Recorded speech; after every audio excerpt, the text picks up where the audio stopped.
शिव पुराण श्री कोटिरुद्र संहिता 22वां अध्याय। काशीपुरी का महात्म्य। सूत जी बोले हैं मुनिवरों, इस पृथ्वी लोक में दिखाई देने वाली प्रत्येक वस्तु सच्चिदानंद स्वरूप निर्विकार एवं सनातन ब्रह्मरूप है। वह अद्वितीय परमात्मा ही सगुण रूप में शिव कहलाए और दो रूपों में प्रकट हुए। वे शिव ही पुरुष रूप में शिव एवं स्त्री रूप में शक्ति नाम से प्रसिद्ध हुए। शिव शक्ति ने मिलकर दो चेतन अर्थात प्रकृति एवं पुरुष विष्णु की रचना की है। तब प्रकृति एवं पुरुष अपने माता पिता को सामने न पाकर सोच में पड़ गए। उसी समय आकाशवाणी हुई। आकाशवाणी बोली, तुम दोनों को जगत की उत्पत्ति हेतु तपस्या करनी चाहिए, तभी सृष्टि का विस्तार होगा। वे दोनों बोले हैं, स्वामी हम कहाँ जाकर तपस्या करें? यहाँ पर तो ऐसा कोई स्थान नहीं है जहाँ तपस्या की जा सके। तब भगवान शिव ने 5 कोस लंबे चौड़े शुभ व सुंदर नगर की तुरंत रचना कर दी। वे दोनों त्रिलोकीनाथ भगवान शिव के चरणों का स्मरण करके वहाँ तपस्या करने लगे। उन्हें इस प्रकार तपस्या करते करते बहुत समय बीत गया। उनकी कठिन तपस्या के कारण उनके शरीर से पसीने की बूंदें निकली। उन श्वेत जल की बूंदों को गिरता हुआ देखकर भगवान श्रीहरि विष्णु ने अपना सिर हिलाया। तभी उनके कान से एक मणि गिरी और वह स्थान मणिकर्णिका नाम से प्रसिद्ध हो गया। जब उनके शरीर से निकली जलराशि से वह नगरी बहने लगी, तब कल्याणकारी भगवान शिव ने अपने त्रिशूल की नोक पर उसे रोक लिया।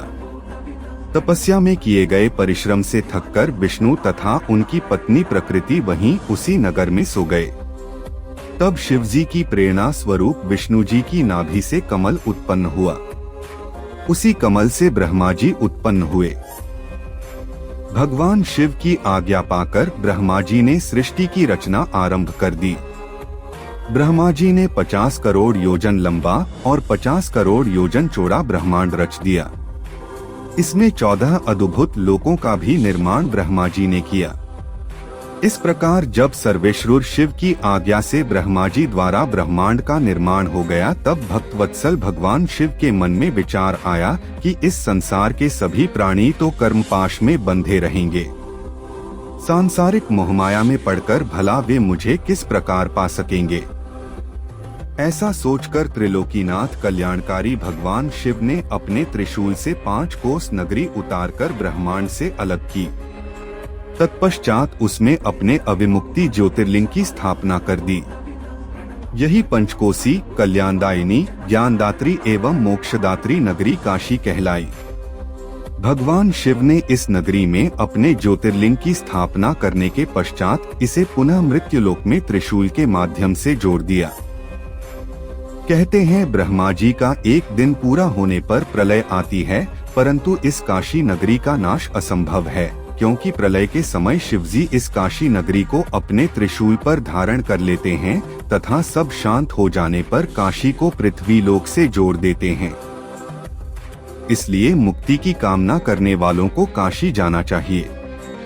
यहाँ के दर्शनों से हर प्रकार के पापों से मुक्ति मिल जाती है। काशी मोक्ष देने वाली नगरी के रूप में प्रसिद्ध है। संसार के समस्त प्राणियों के मध्य में सत्व रूप में और बाहर तामस रूप में विराजमान परमात्मा भगवान शिव ही हैं। सत्व आदि गुणों से युक्त वही रुद्र हैं, जो सगुण होते हुए निर्गुण और निर्गुण होते हुए सगुण हैं। उन कल्याणकारी भगवान शिव को प्रणाम करके रुद्र बोले, हे विश्वनाथ, महेश्वर लोकहित की कामना से आपको यहाँ विराजमान रहना चाहिए। मैं आपके अंश से उत्पन्न हूँ। आप मुझ पर कृपा करें और देवी पार्वती सहित यहीं पर निवास करें। ब्राह्मणों, जब विश्वनाथ ने भगवान शिव से इस प्रकार प्रार्थना की, तब भगवान शिव संसार के कल्याण के लिए काशी में देवी पार्वती सहित निवास करने लगे। उसी दिन से काशी सर्वश्रेष्ठ नगरी हो गई।